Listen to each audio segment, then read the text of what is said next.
Мектебимде бүгүн майрам, бүгүн шаң. Күндөгүдөн өзгөчө күн байкасам, кызыл-тазыл кооздукка бөлөнүп, майрам көрүүсүн чалып турат айланам. Ал анткени бүгүн бизде семинар Манас жаштар уюмунун тарыхында сакталган.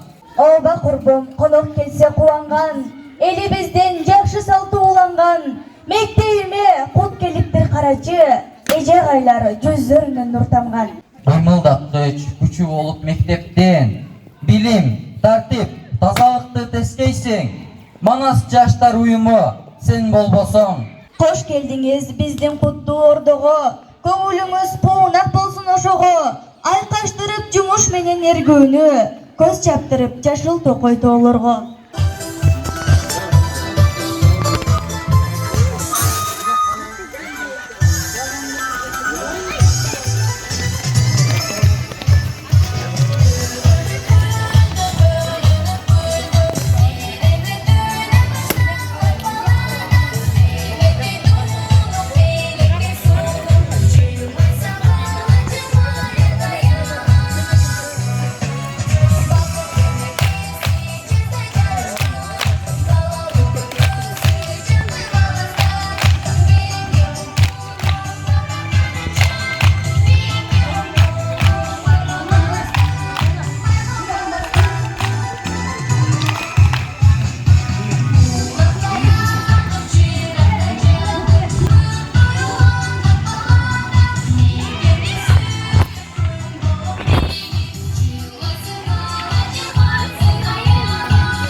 Assalamu alaikum, урматтуу печеньем катышуучулары. Манас жаштар уюмунун мектептин кыймылдаткыч күчү аттуу салтанаттуу семинарды ачуу үчүн номер 37 Абдыламит Арзиев атындагы орто мектебинин өзүн өзү башкаруу уюмунун президенти Абдиманапов Бекзатты чакырабыз. Саламатсыздарбы бүгүнкү салтанаттуу кеченин катышуучулары, урматтуу коноктор, окуучулар жана мугалимдер. Сиздердин урматыңыздарга керемет кооздуктун ээси болгон, жаратылышы көргөн жанды тамшандырган тоо койнундагы Бүлөлү айылынын Арсиев, Исаева, Нарматов атындагы мектептеринин ортосунда уюштурулуп жаткан бүгүнкү Манас жаштар уюмунун мектептин кыймылдаткыч күчү аттуу райондук семинарыбызга ачык деп жарыялоого уруксаат этиңиздер.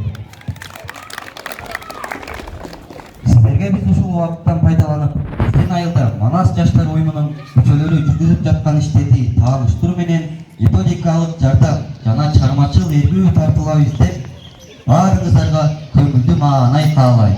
Билимдүүгө дүүгө жарык дегендей, билим табын жетектеймин кемелбей.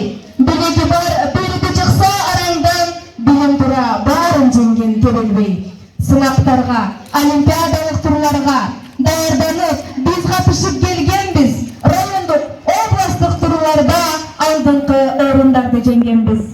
Тазалыкты, тыкарыкты сүйөмүн, ден соолуктугун мен жетектеп жүрөмүн. Ал анткени баары сүйгө тазалык, ден соолуктун башаты деп билемин.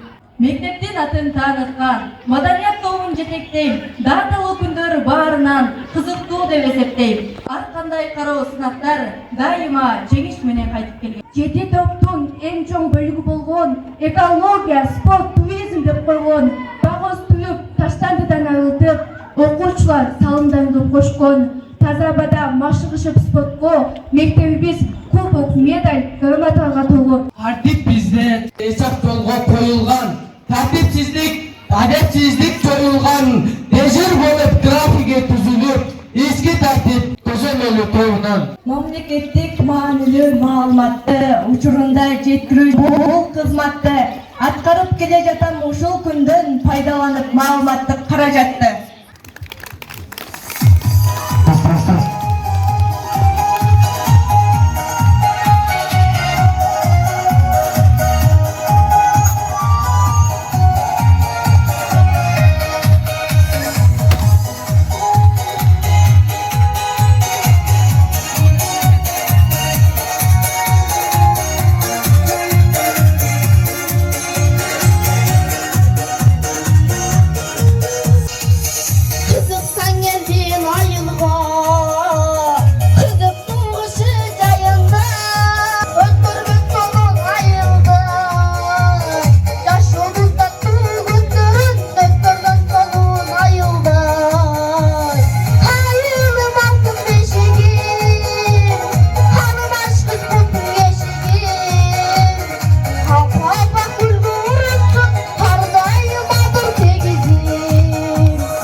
Саламатсыздарбы, урматтуу бүгүнкү салтанаттуу семинардын катышуучулары, кош келипсиздер. Биздин ушул керемет кооздуктун очогу болгон Бүлөлүү жергесине дагы бир жолу кош келипсиздер. Анда Манас жаштар уюму мектептин кыймылдаткыч күчү аттуу семинарыбызды баштоо үчүн куттуктоо сөздү мектептин директору Талантбек Кошматовичке берем. Саламатсыздарбы, урматтуу коноктор. Жүйөк жол айыл өкмөтүнө караштуу Чоң Бүлөлүү айылындагы жайгашкан номер 37 Абдулhamid Арзиев атындагы орто мектебине куш келипсиздер. Биз сиздерди бүгүн Арзиев, Исаева, Нарматов мектептери семинарды ачуу аземинде турабыз.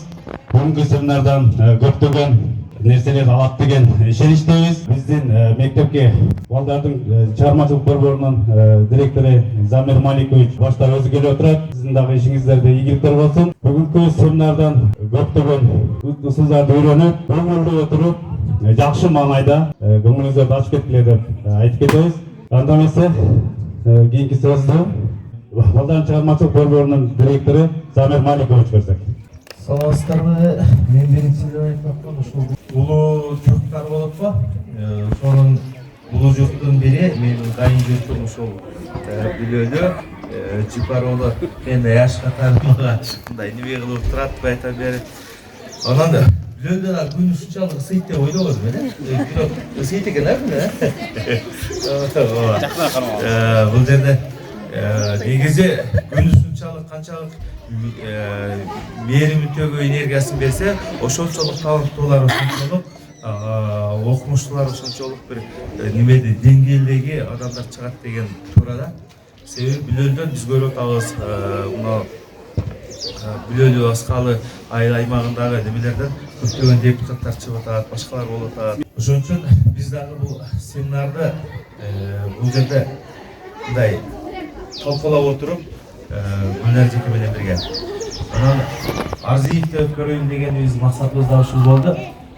Азыр мына Талант мырза айтып кетти, директорубуз. Бизден Кудай кааласа бир жакшы нерселерди алып кетесиздер депчи.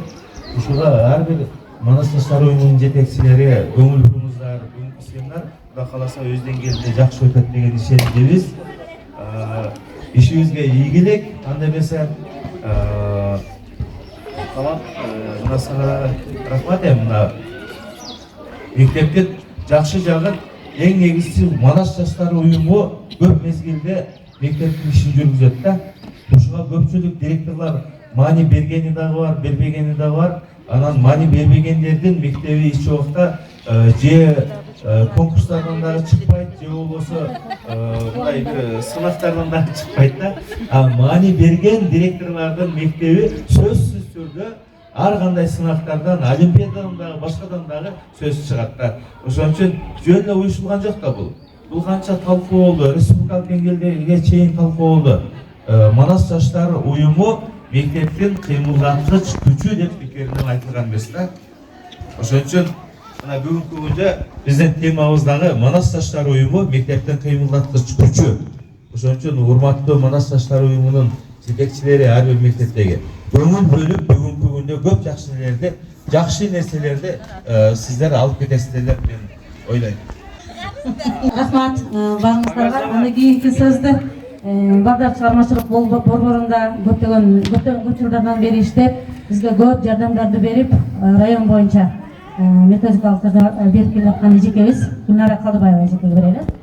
Саламатсыздарбы, урматтуу Бүлгү айылынын мектебинин мугалимдери,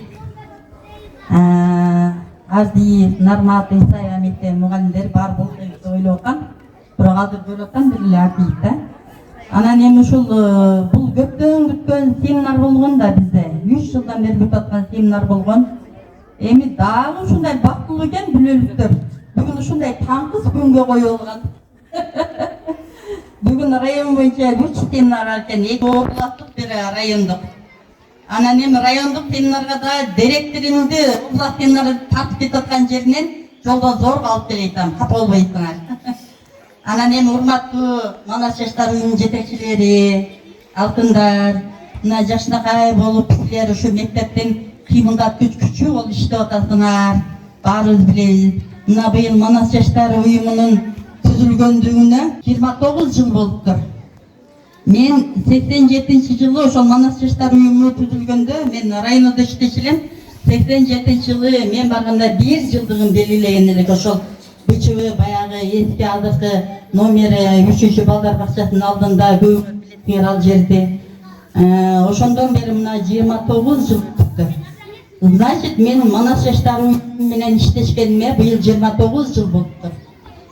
Бул Манас жаштар уюму өзү чыны менен мектептин кыймылдаткыч күчү. Эгерде билген директорго урматтуу Замирбек Маликович бычуга келип анан билип атам Манас жаштар уюмунун өтө иши оор экенин. Бул киши деле көп жыл мектепте директор болуп иштегенин билесиздер. Ошон үчүн урматтуулар, алтындар, мына Манас жаштар уюму баягы Советтер Союзу жоюлуп кеткенден кийин ыдырап кетти. 91-жыл анан кийин бир идеология кабыл алыш керек болду. Ошондон кийин биз дагы Манас урмактары бактылуу экенбиз да. Элдер эмне кылды комсомол пионер Октябрятты мен биле албайм, көбүн билем, билбедигеним көп. Бирок биздин бешинеде ушу улуу Манас атабыз бар экен. Үч илтик. Ошол 3 илтик үчөөнү сактап калды. Бул да ошо кыргыздардын бактысы. Ошон үчүн мына Манас кошуну, Семетей кошуну, Сейте кошуну түзүлүп 1986-жылы биринчи жолу Алай районунда Парманас атында орто мектебинде чоң облустук деңгээлде жыйын болуп, ошондон анан уюштурулганда Алай районунда. Андан бери көптөгөн жылдар өттү. 29 жылда билинбеген менен баланын өмүрү аз ойлогонубуз менен.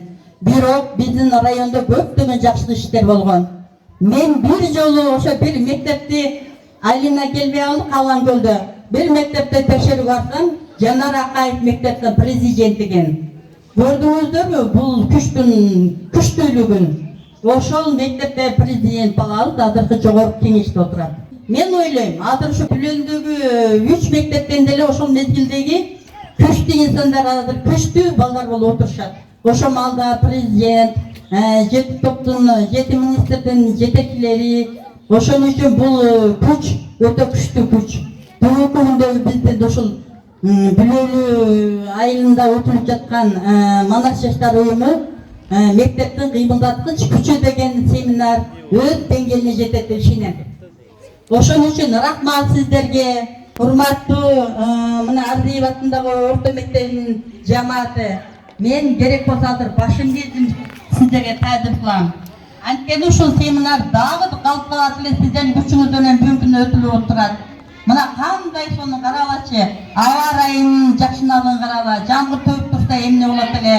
Мынандай силердин маанайыңар көтөрүп, окуучулардын турганын карагыла. Бизди мынантип алда болсо келип бергениңизди карагыла, талаш тартышасыз. Ошон үчүн үзүр аз келип калдык, капа болбойсуңар. Семинар өз деңгээлине чыгат деп ишенем. Келгенде эле маанайды көтөрүп койдуңар. Рахмат силерге. Чоң рахмат, мына жай аябай кеттиңиз. Мен сиздерге дагы терең ыраазычылык билдирем. Мына мектептин күчү деген сөзүңүзгө чындап кошулабыз. Бул мектептин кыймылдаткыч күчүн өзүңүздөр көрүп тургандай жалаң баягы аялдар мээнетти көбүрөөк көтөрөт да. Байкасам ошо Манас жаштар уюмунун көбүнчө эле эжекелер жетектейт экен. Анын үстүнө энергияга толгон жаш кадрлар экен. Биздин эжекебиз дагы жаңыдан жаш болгон. Бул жерде Исаева Норматив мектептеринин эжекелери дагы жапжаш эжекелер. Урматтуу салтанаттуу кеченин катышуучуларды, анда эмесе сиздерди урматтоо менен биздин билим ордосу болгон Алтын Уя мектебибизге кирип таанышып чыгасыздар деп чакырам. Бул жерде мына жыгылышуулар түштүгү бөлүнүп турат, тең жакшы деп ушуларга кайын билимди тазалап деп туруп, ар бирин өзүнчө чактап турабыз дагы, 4-5 күндөрү чактайбыз дагы, анан жуманын аягында кайсыбир жыгылышча кызы болсо ошого эң жакшы класс деп